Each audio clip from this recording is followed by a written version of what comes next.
بسم اللہ الرحمن الرحیم۔ جسٹ جہانگیری جن کی ڈگری جعلی قرار دی گئی ہے، ان کو نااہل قرار دے دیا گیا ہے، ان کو جج کے عہدے سے ہٹا دیا گیا ہے۔ ہم نے تو یہی سنا تھا کہ کسی بھی جج کو صرف سپریم جوڈیشل کونسل ہی ہٹا سکتی ہے، لیکن یہاں پہ دو ججوں کی طرف سے اپنے ساتھی جج کو کھا لیا گیا، اور اس میں صدر صاحب کی طرف سے بھی ان کی برطرفی کی یا ان کو ہٹانے کی منظوری دے دی گئی۔ لگتا ہے کہ صدر صاحب بھی اسی انتظار میں بیٹھے ہوئے تھے کہ ان کے پاس کب فیصلہ آتا ہے اور اسی وقت وہ اس کی منظوری دے دیں گے۔ انہوں نے اس کی منظوری دے دی۔ جناب میاں داؤد صاحب اس حوالے سے کیس کو لے کے گئے تھے، وہ اس حوالے سے مدعی تھے۔ ان کو کس نے بتایا، کب بتایا کہ ان کی ڈگری جعلی ہے، اور ڈگری جعلی ہونے کی نوبت کہاں سے آئی، کیسے آئی؟ ان کو ٹربیونل مقرر کیا گیا تھا اور انہوں نے اسلام آباد کے 3 حلقوں کے بارے میں معاملہ آگے چلایا۔ اس میں طارق فضل چودھری صاحب بھی تھے، فارم 47 پر جیتے ہوئے 2 دیگر بھی تھے۔ جب انہوں نے کہا کہ قرآن کے اوپر فیصلہ ہوگا، فارم 45 لے کے آئیں، فارم 47 ہمارے پاس موجود ہیں۔ انہوں نے کہا کہ قرآن کے مطابق فیصلہ ہوگا اور جلدی فیصلہ ہوگا۔ اس پر وہ تپ گئے اور ان کو بڑا غصہ آیا، بڑا اشتعال آیا کہ یہ کون ہوتا ہے فوری طور پر فیصلہ کرنے والا۔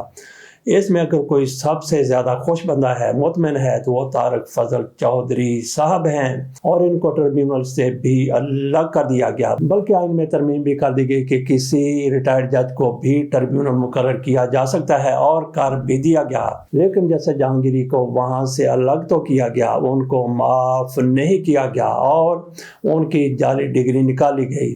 تو یہاں پہ ہم نے یہ بات کرنی ہے کہ میاں داؤد کی طرف سے جس طرح سے طارق محمود جہانگیری کی طرف سے 1-2 روز پہلے عدالت کے اندر کھڑے ہو کر یہ کہا گیا کہ میں قرآن پر ہاتھ رکھنے کے لیے تیار ہوں کہ میری ڈگری اصلی ہے، اسی طرح سے اس کے مدعی میاں داؤد صاحب کی طرف سے بھی قرآن اٹھایا گیا۔ انہوں نے کہا کہ میں بھی اسی طرح قرآن پر حلف دیتا ہوں کہ ان کا جو پارٹ 1 ہے اس میں گڑبڑ کی گئی ہے، وہ جعلی ہے، وہ 2 نمبر ہے۔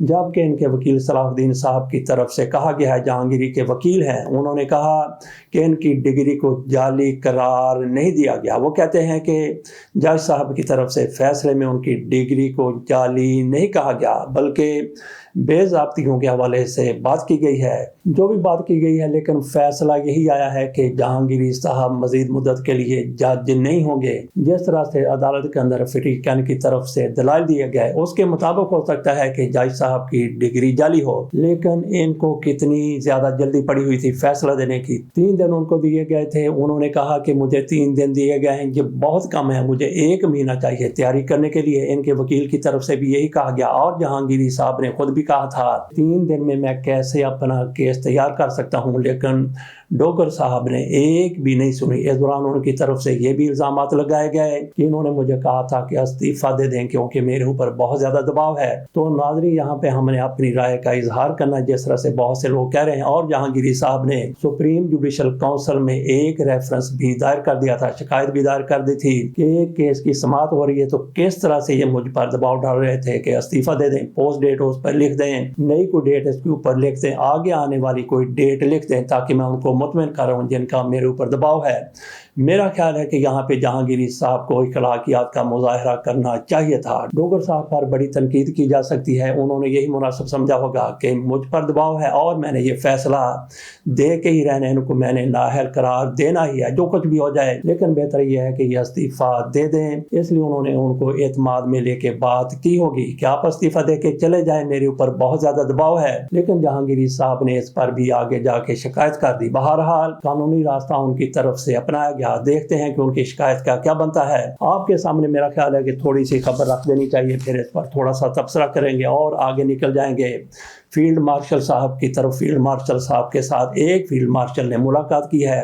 کون سے فیلڈ مارشل صاحب کے ساتھ کس فیلڈ مارشل نے ملاقات کی ہے، وہ تھوڑی سی تفصیل آپ کے سامنے رکھیں گے۔ اس کے ساتھ ساتھ مریم نواز شریف صاحبہ کی طرف سے اڈیالہ جیل پر ڈرون گرانے کی کوشش کی گئی ہے، لیکن وہ ڈرون کہیں باہر ہی گر گیا۔ کس طرح سے مریم نواز شریف صاحبہ کی طرف سے کوشش کی گئی، اس کو بھی اپنے تبصرے میں شامل کریں گے۔ پہلے چلتے ہیں جہانگیری کے حوالے سے جو کوئی فیصلہ کیا گیا، جو کوئی خبر سامنے آئی ہے۔